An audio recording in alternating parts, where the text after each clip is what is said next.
Hello. Um, so in today's lecture, what we're going to study is what we call as adjacent channel interference. But before going to that, uh, on last day's class when we were discussing, we finished off with our discussion on co-channel interference, and that resulted into an equation which was given by this S2I as d by r whole to the power eta, and and also we have 3n whole square whole to the power eta and I naught. And we have also solved a problem which was associated with this, and in that we have observed that while we are substituting this eta equal to 4 in this equation and keeping an assumption of capital N equal to 7, we are getting a value of signal to interference which was greater than 15 dB, because 15 dB is, as per the numerical, is considered to be the threshold here. So we were getting a much bigger value compared to 15 dB, and hence we can actually choose that n equal to 7 to be the cluster size for eta equals to 4 or the path loss exponent to be 4. But we have also gone through the problem where we have substituted eta equal to 3, but we have found out that the answer came around 12 dB, and that was much lesser compared to 15 dB, and hence we cannot really choose n equal to 7 for our assumption. Okay, so that's why we ended our discussion. Even the next problem here also, the one that is given, it indicates that we have an S2I as 18 dB, and assuming that we have a scenario that results into eta equal to 4, and we have 6 equidistant cells present. So what will be the minimum cluster size? So if we just try to solve this numerical so if we just do it here itself, because we already have done this problem, so it's better that we can do the problem out here itself. So it's a very small little trivial thing. So here the threshold has been set as 18 dB. Okay, so what we are going to do is, in the first case, this 18 dB needs to be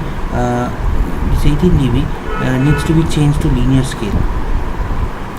Okay, this to be changed to linear scale, because this is where we are going to relate this as S2I as q whole to the power eta, okay, and divided by I naught. So this is where this is I naught.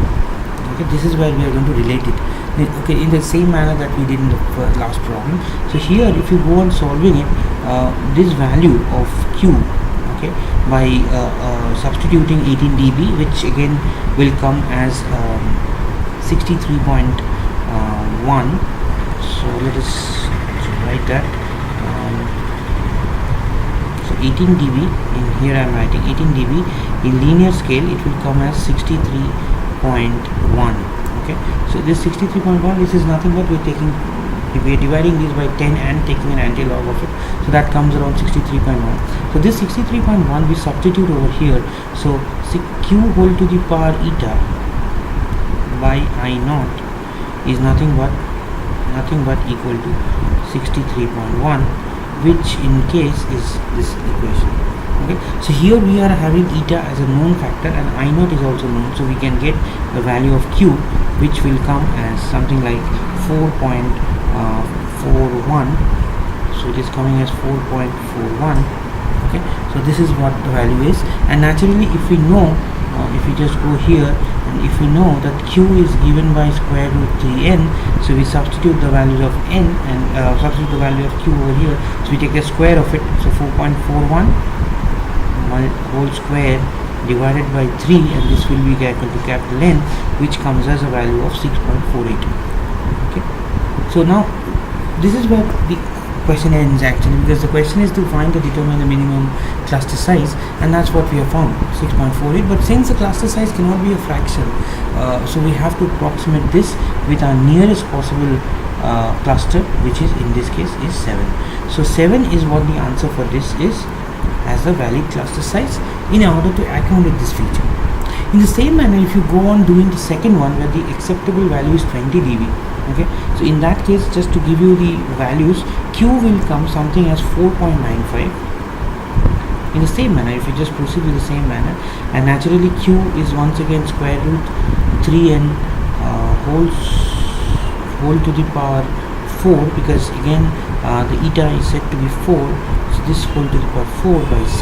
So this is what we are doing, and if you sorry, not this, this is sorry, this is wrong, if you just take this thing out, this is non-linear, this is already done it, so this is non-linear, so q is this. So if we just go through the same way and we find out that what is capital N by substituting q equal to 4.95, the whole thing will come as 8.165. Okay. Now 8.165 is again a fraction, so we have to approximate this with the nearest possible value of cluster, which in this case is 9, so which we consider to be 9, while taking into account that I can be 0 and j can be 3. So this can be one of the factor, or even we can write j equal to 0 and I equal to 3. So anyway, any one can be the answer. So 9 is a valid cluster size which we can have. So one thing to note, which we haven't mentioned last, we have mentioned but we haven't taken any example out of it, and that is when we take this, it is how is yellow. So this is one very significant observation, that we can actually have an I and j which the value with a 0. Okay, because 0 is a non-negative integer, so we can actually have a value of I and j to be equal to 0. So that's why this is one of the small little information. So if you are not aware of what is I, what is j, what will be the values of I and j to be substituted in the equation of capital N, this is one of the way we can do it. So whatever be it, you have to validate the capital N with respect to the equation n equals to I square plus j. So this equation, I think it's already known to you, but still just to give you an idea that how we are getting this n, value. So if we just take this thing out, so basically n should satisfy the equation once again I square plus ij plus j square. So this is what it should validate. Okay, it should validate. So here if you substitute the values of n, you are supposed to get, right?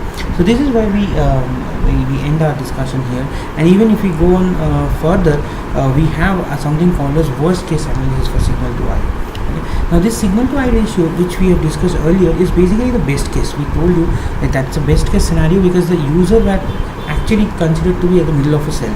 Okay, so it's a very primitive idea that we are considering, because considering the fact that the device or the mobile user, or the not the device but the user actually is supposed to move around the coverage region. So it is always a possibility that it has come to the coverage region or the boundary of the cell, right? So this particular diagram is actually showing that where capital A is actually indicating where the user has come at the edges of the cell. Okay, so now what happens to the signal to interference from the co-channel cells? So that's why we are discussing on this, and this indicates the position. And in this case, one of the very important observation is that the co-channel reuse distance, okay, that distance will never be capital D, but it will have something of a factor of twice D plus R and 2 times D minus R, which is quite obvious from the diagram itself. By intuitive understanding and the specifications given in the diagram, you can quite obviously observe that how this D plus R and D minus R is being captured. Okay. So now the same equation which was already there as the square root the q whole to the power square root eta by that of the I naught. So the same equation is now changed to something called as s to I as 1 by, so this is where we are heading towards. So basically 1 divided by 2 into q minus 1 whole to the power minus eta. This is just to note that this is supposed to be eta. This is just to note here for unnecessary reducing the confusion. This is actually the path loss exponent. Okay, so this is path loss exponent, but since we were taking minus the eta equal to 4 in most of the earlier cases, so I thought of making this equation with respect to that equation so we can compare. Okay, just to give you an answer, since here eta was equal to 4. Okay, so here eta was equal to 4. Okay, so this, by keeping this, if we go on doing it for the worst case, this eta will come. Ideally it is supposed to be minus eta. Okay? So this is what the equation will look like, and this again, if you compute, nothing but the same way where you can find out q, which is again given by square root 3n. So you can get the value of q, you just substitute over here and you get the exact value of S to I. Okay, so what is the exact value? Because this is more of a better assumption, because we are keeping in mind that the reuse distance won't be same, or the each individual cell or the each individual co-channel cells might not interfere in the same way as that of the earlier case, because in the earlier case D was kept to be constant. If I just go back to few previous slides, like here, if I can go back to this slide, you can see here it's clearly mentioned that which are equidistance D. Okay, so just to, if you follow the cursor, so we have mentioned this D is to be equal, but in this case the D happens to be non-equal, and that's how it is to be mentioned. You can see here that effect of D and D plus R is clearly depicted here, where D 2 times D minus R, 2 times D plus R, 2 times D has been mentioned. So the same type process of this equation solving and problem solving can be done for this type of numericals as well. So we can use the formula and we can get the exact results as well. So we are not repeating it once again, so it's same. Now to end our discussion on co-channel interference, we have finished the co-channel interference. Now going to the adjacent channel interference, there also we have a certain kind of a very peculiar situation that might arise, and that adjacent channel interference is purely caused mostly because of imperfect receiver filters. Okay, because the signals or the cells which are adjacent to one another, they are separated by a very by frequency bands. Okay, now each of the adjacent channels, if the filtering is not proper, so what will happen, that it will allow the nearby frequencies to leak to the passband. Okay, so each of those 7 cells, imagine a scenario, each of the 7 cells are present, each one of them are carrying some different frequency band, they are operating at different bands, and suddenly you have a scenario where one cell is leaking into another's frequency band. So naturally it will create a lot of confusion and interference. So that is what we are dealing with, the adjacent channel interference. In that, one of the very important phenomena, or rather the disturbing phenomena that happens usually, is considered to be the near-far effect. So the near-far effect is like it's transmitting. It's in case of, as mentioned, adjacent channel user is transmitting at a very close range to the subscriber's receiver. Okay, so while the receiver attempts to receive a base station on the desired channel, so suppose so that means that basically when we are having a scenario where which might be something like this, where we have a base station, okay, we have a base station as transmitter and a mobile user as the receiver, and you can observe that there is a kind of a weak signal that is happening between the base station, because it might happen that it is in a position where it's very much at the end of the cellular coverage, so it might happen that way. So what happens is that before even it goes to the handoff, it might come up, or it might find a new base station which is having a much bigger or a much louder or a strengthier signal quality. So that unintended transmitter, which is now which is pointed here in blue, which will actually take care of the mobile user, since the mobile user demands a much more better signal quality, so it will just take care of those. Okay? So the mobile receiver is basically captured by the unintended user, and that is beyond the policy made by the cellular system. So hence what will happen, that the mobile user, mobile receiver will hooked onto the unintended transmitter, and now naturally if the unintended transmitter becomes the base station to this user, the user information is compromised, right? So if the unintended user, unintended transmitter is not a valid base station, so what will happen, all the information from the device will be shared to this user, to this base station, unintended base station, and the base station can take care of anything what the device is doing, right? So there's security breach.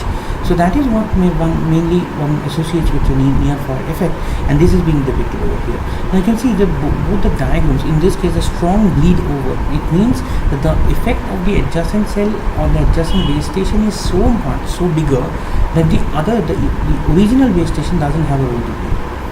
Okay, but again it fails to go through the policies of cellular making, where the handoff should take place.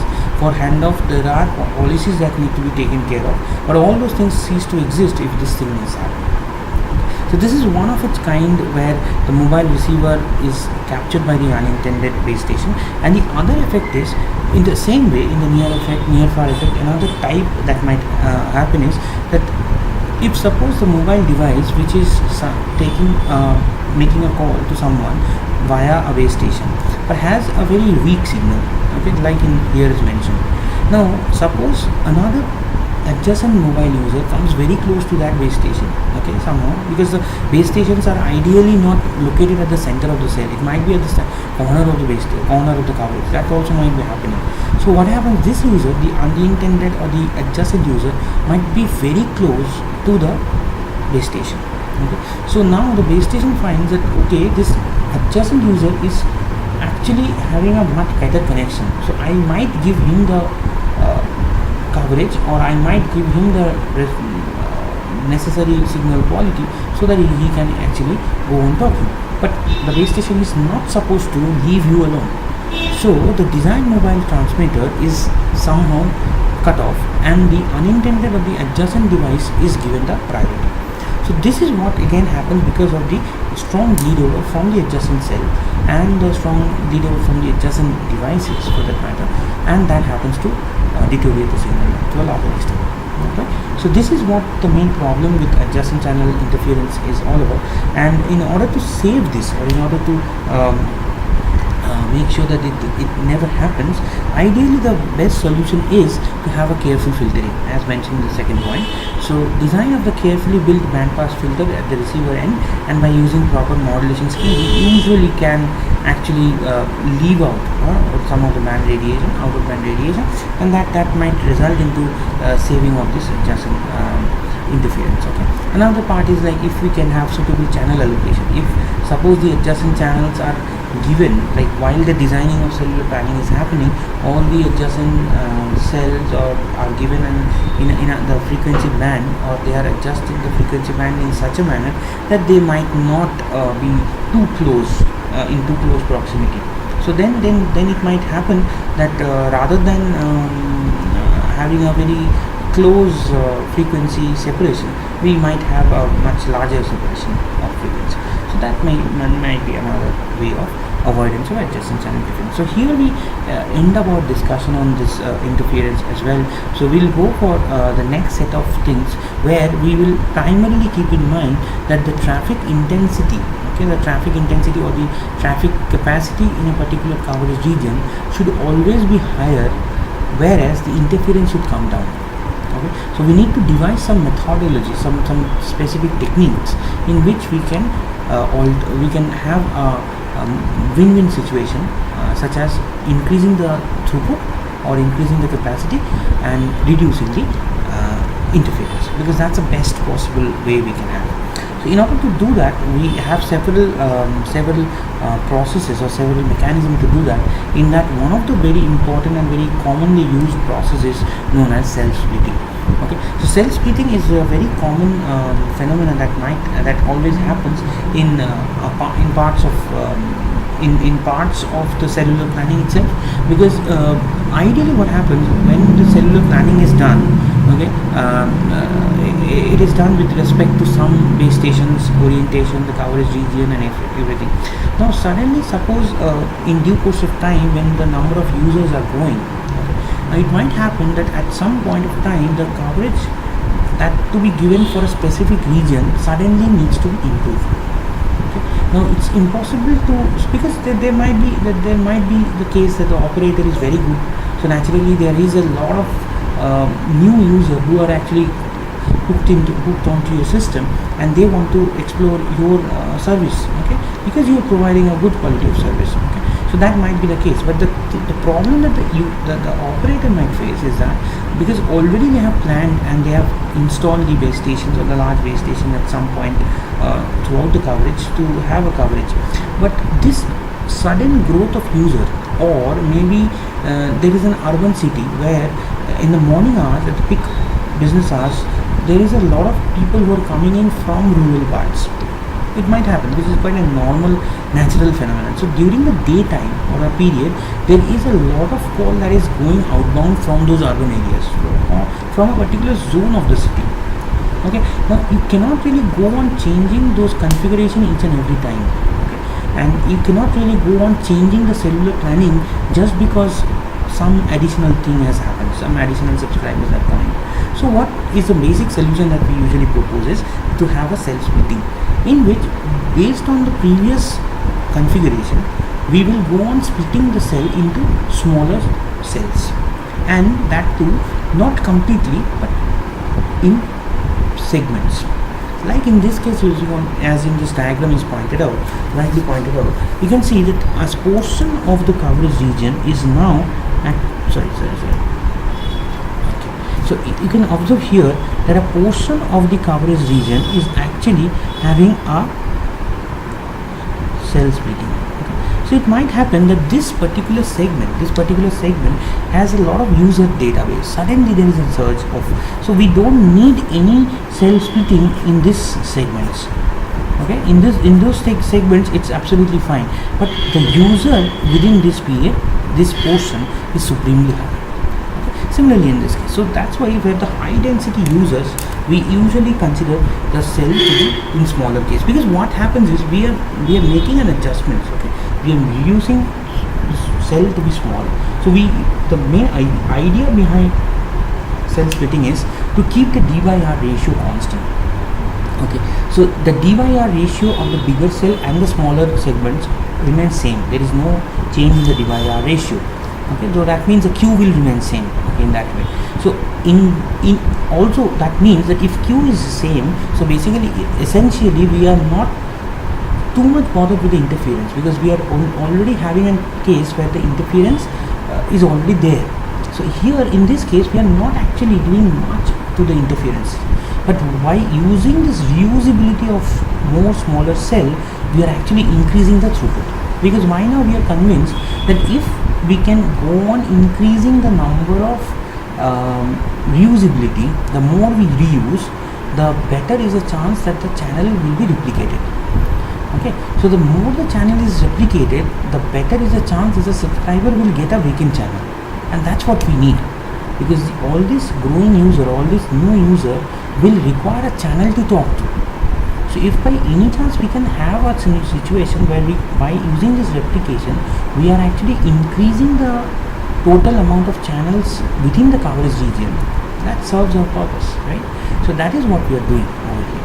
And another very interesting thing that happens, so this is in brief what exactly is cell splitting.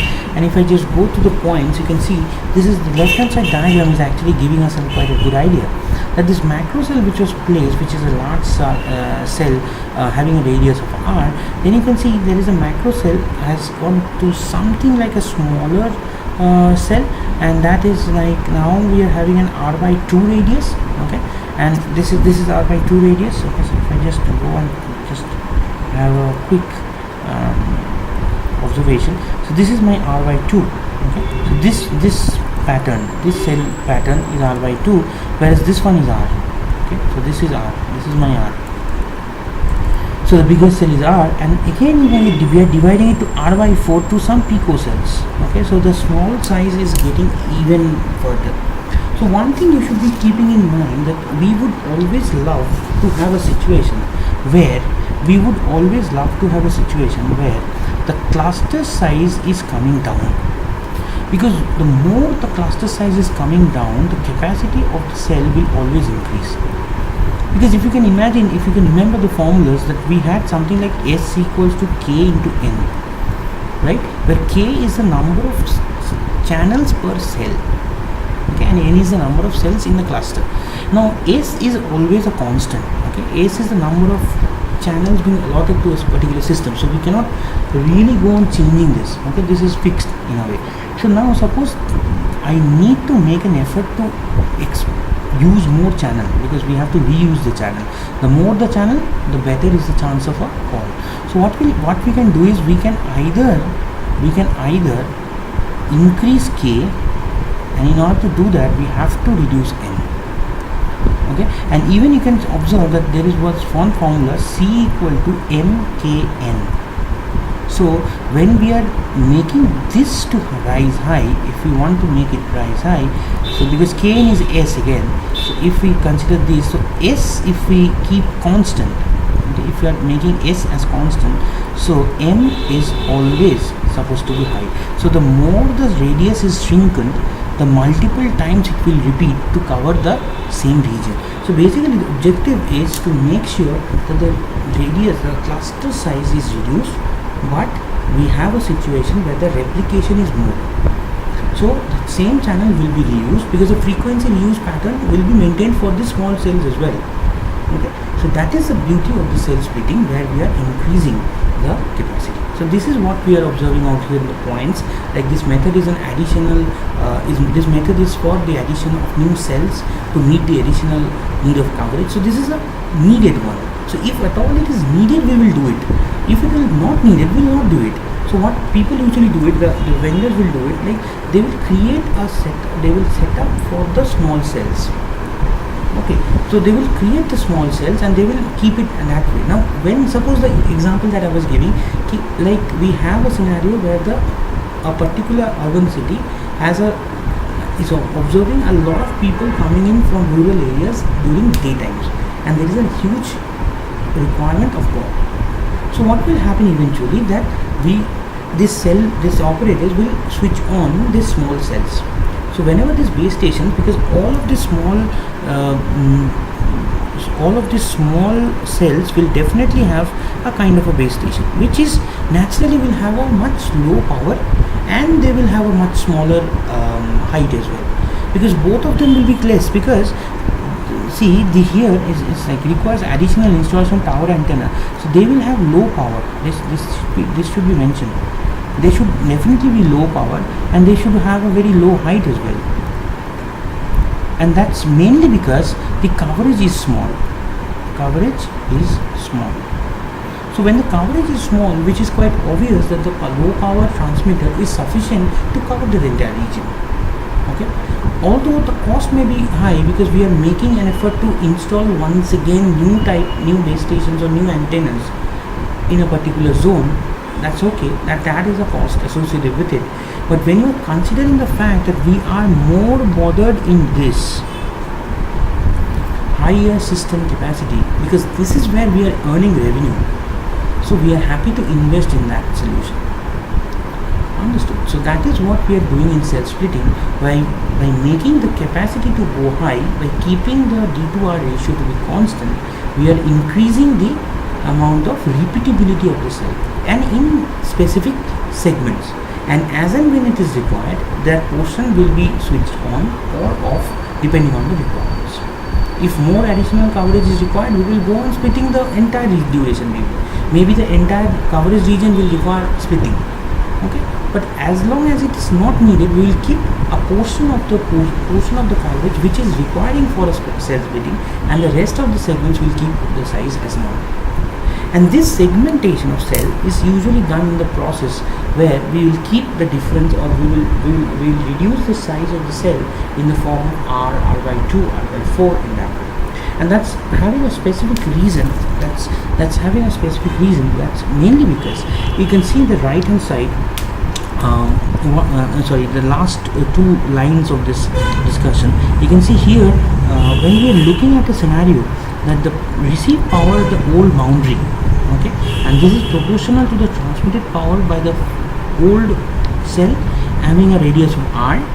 Okay, so this is proportional to this. Now if a user is roaming around, the user needs to get the same set of signal. He or she might not be aware of what the small cell and the big cell or macro or pico cell is all about. Okay, so the receive signal strength at the mobile should be same for both the bigger cell as well as the smaller cell. So basically PR at old boundary should be equal to PR at new boundary. If that is the case, the only thing that we made the change is here. It was R in this case, which we had changed to R by 2. And if we equate this and we found in something in a dB, we will find that there is a 12 dB reduction in the transmitter power, because this is nothing but PT2 is equal to PT1 divided by 16. So basically the transmitted power, which I told you here itself, is a low power. Okay, so the base station is requiring a low power, so basically we are saving a power also. So by introducing cell splitting, on one hand we are increasing the amount of capacity per coverage region. Along with that, we are making sure that there is a huge significant drop in the transmitted power.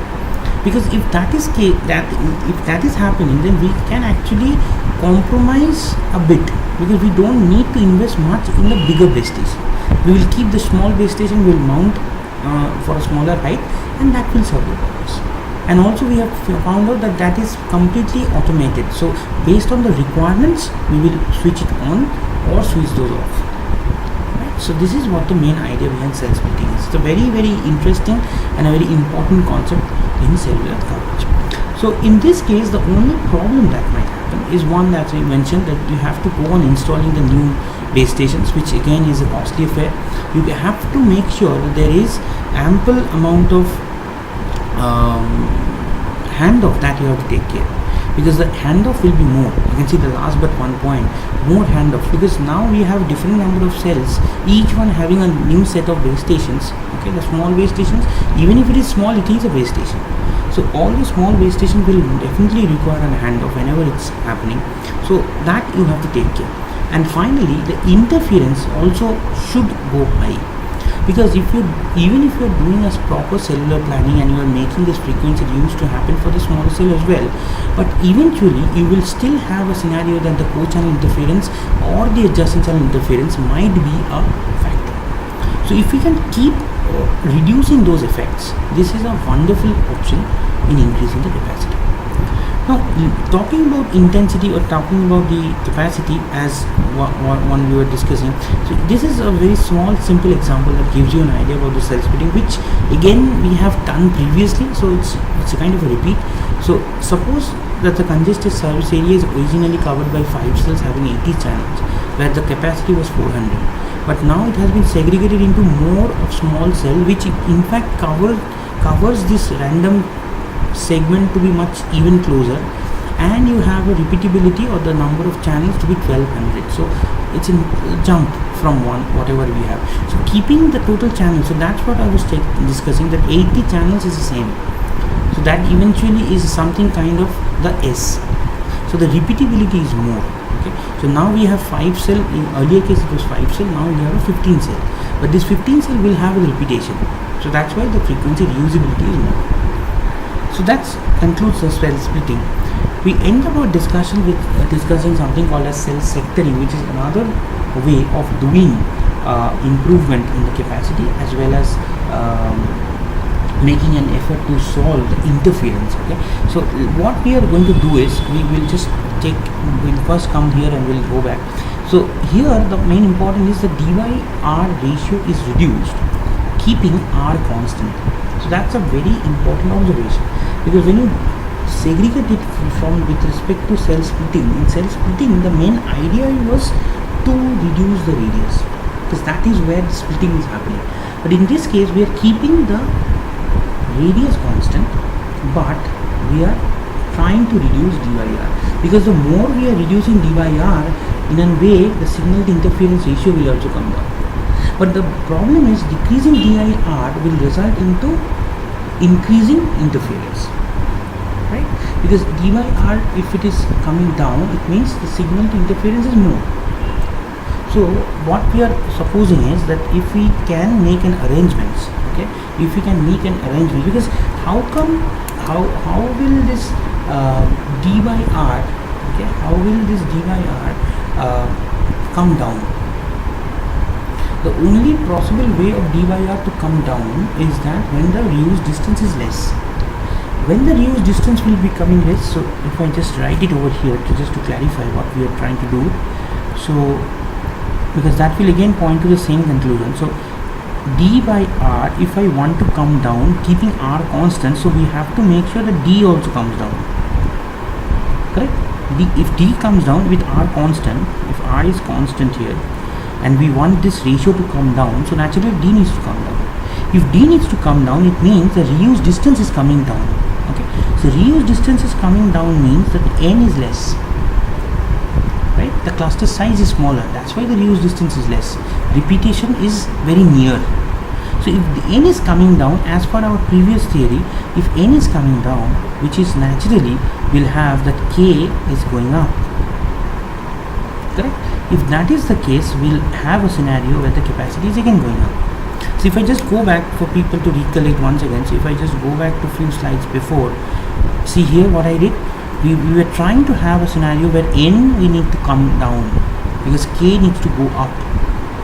K is channels per cell, and that resulted into increment in the capacity because we were keeping s constant, so we are repeating n. In this case, what we are doing is, we instead of that, we are making an effort in keeping the r to be constant. But eventually what is happening, that even if we keep r constant, we are reducing d by making sure that the cluster size is smaller, right? And by that we are making the capacity too high. But the only problem that is arising in this case is that if we are reducing d by r, we have a direct influence on the signal to interference because it is growing now, and that can be a problem because we have to make an attempt to reduce the co-channel interference. And that's where we come to sectoring, where you can observe that the 5 set of diagrams or figures that is given over here is having a very specific type. The left one, which is given as omnidirectional pattern, is the one that is we are more associated with, where we have a base station and that is an omnidirectional base station and it's radiating all throughout. So if that is replaced by some directional antennas, okay, so these directional antennas will have 60 degree or 120 degree or 90 degree even sectoring, and that will look something like this, where we are segregating the hexagon into different segments or sectors. That's why it is called a cell sectoring.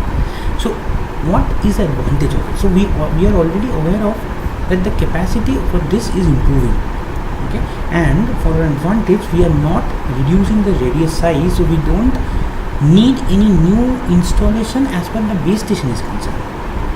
We don't need that. We only need the change in terms of omnidirectional to directional antennas. We don't need any new set of base stations or new cellular planning for that matter. Okay, so that is where its advantages. But the biggest problem of interference needs to be reduced. But for that, using this sectoring, we are actually having a very, very important and a peculiar advantage that we are having, and that is based on the diagram. I'll come to this diagram later. Comes something like this. So you can observe that each of these segments, okay, all these cells will have an interference. If you consider the omnidirectional pattern, so whichever the colored hexagons have been given, they are all co-channel cells. So when it was an omnidirectional pattern, each of the co-channel cell will have its effect on the serving base station. So suppose the middle one here, okay, suppose the middle one over here, okay, this is our reference, this one, okay, suppose this is my reference. Now suppose a scenario when there is a hexagon and when there is an omnidirectional antenna. So if this is an omnidirectional antenna, so this cell will have its effect, this cell will have its effect, be it a worst case or a best case, whatever it is, it will have an effect, okay. So this will have an effect, this will have an effect, and finally this will also have an effect. So all the cells will have an equal, if not more, effect on the referential omnidirectional cell. But now if you can imagine, if I just go back to the earlier diagram once again, if I just erase all this, okay, just to make things pretty interesting. So I'll just erase this, okay.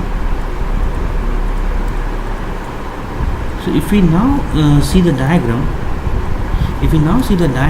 we have a scenario where each of these have been segmented by 3 sectors, okay.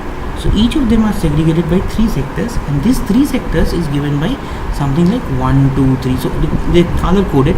So this blue one or cyan color is actually the point of reference. Now what is happening to this 0, if we consider this to be the reference sector, this is only affected by the sectors coming from here, because all these directional antennas will have a main lobe which will be redirecting, that will be the major lobe towards a specific segment. That's why the sectoring or the directional pattern will come. So the fourth one will have its main lobe somewhere pointing towards the direction in which the arrow is given. So naturally what will happen to the 0 sector, there is only 3 sector that is actually providing a co-channel interference. Is it understandable? So basically the zero marked segment is only interfered from segments 4, 5 and 6. But if you imagine a scenario where the sectors 3, 2 and 1 is present, basically since they are using a pointed directional antenna, so might be like they are pointing towards this direction, they might be pointing towards this direction, or they might be pointing towards this direction. Now this 3 doesn't have anything to do with this particular sector, right? So basically what we are doing is, as we mentioned, so if you consider this scenario where the best case is given, okay, so we have this as I naught, right? So this is what we were having. So q to the whole to the power eta by I naught. So in this case, if you consider the base case, we are actually reducing this I naught, because I naught was 6 in the earlier case. Now it has been reduced to 3. So naturally there is an improvement in the S2I. So on the other hand, so if you just consider this by going back to what we were discussing, so d by r we are making to come down, so q is coming down, but I naught is going up, rather I naught is also coming down. So if this is happening, so overall S2I will remain same, not same, but it will remain kind of constant, we can call it. Okay. So basically the interference that was supposed to happen, okay, so the interference that might supposed to happen because of decrement of the D, or by increasing the number of repeatability, or by reducing the frequency use distance, that is not happening, because we are actually making an effort to reduce the I naught from the denominator. So in the ratio of q by I naught, we are reducing the I naught, so it will definitely have an improvement in the S2I. So it will kind of counterbalance the drop in DIR that is happening. So eventually S2I will not have that much of an effect that we were supposing to have. So that is the best option at this point of time when we are considering that we need to improve the capacity. So the ideal scenario is we will go on improvement of capacity by reducing the interference. So that is the best quality of service that we can provide. So in this case, this is what exactly is happening with the cell sectoring. And if I just go back to this diagram, what I was discussing, so this is basically a common base station that we usually observe, okay, and these are all the sector antenna, and you can observe that they are all pointing towards specific direction. So these are all the sector antennas, okay. So you can observe that these all are pointing towards different directions. So maybe here, this might be here. So they are all pointing in all other different directions possible. So that is where the thing is. So whenever we have a sector antenna, we are specifying to a specific direction, okay, and that in fact helps for the users within that particular zone to get a better signal quality compared to omnidirection. Because if you consider this fact that omnidirection, what is the last point, what is the advantage or disadvantage of the scheme? If you consider the advantage of the scheme, in case of omnidirectional pattern, suppose we are radiating in all direction and we don't have that many users who are present in all direction equally. So what will happen, wherever there is less number of users, we are actually spending a lot of power in that particular zone. So it's a wastage, right? So that maybe we can save it with this sectoring thing, where we are pointing antennas or sectoring the coverage based on the density of population. So wherever there is more density, we will go for a more sector antenna. So naturally we will have those users who will be happy to get that amount of signal, and wherever we will have less amount of people or subscribers, we will definitely not go for that many very high powered sector directional antenna in those cases. So it's overall the power is saved. So the way the cell splitting was saving the power, here the power saving is also there in a way. Okay. Second part is it's improving the capacity. Third, it's improving the signal to interference also in a way, right? So all this adds to the advantage. Okay. The major disadvantage of this scheme might be one, which is basically we have to mount different type set of antennas over here. So instead of the omnidirectional, now we have to configure the antennas based on the angles at which it will redirect. That may be case. And another problem that might arise is that earlier the channels per cell, okay, the number of channels per cell was only present, but since now it's now a sector, we are making sure that the channels per sector is present. So number of channels per sector is naturally reduced, or rather number of channels per sector is naturally reduced to the number of channels present earlier. So now we have a less number of channels all allotted for that particular segments. Okay, so that is one of the key features of cell sectoring as well. So we'll go on discussing the cell sectoring in a much we'll finish off, and we'll see that how this cell sectoring and cell splitting will give rise to a new concept which is called as microcell zoning concept, and that will be kind of in between the cell splitting and cell sectoring, where we'll take the best of both the schemes and we'll come up with a new solution. Fine. So that's it. So for the day, so we'll come back in discussing, and we'll finish off the discussion on the cellular planning in next class. So thank you very much.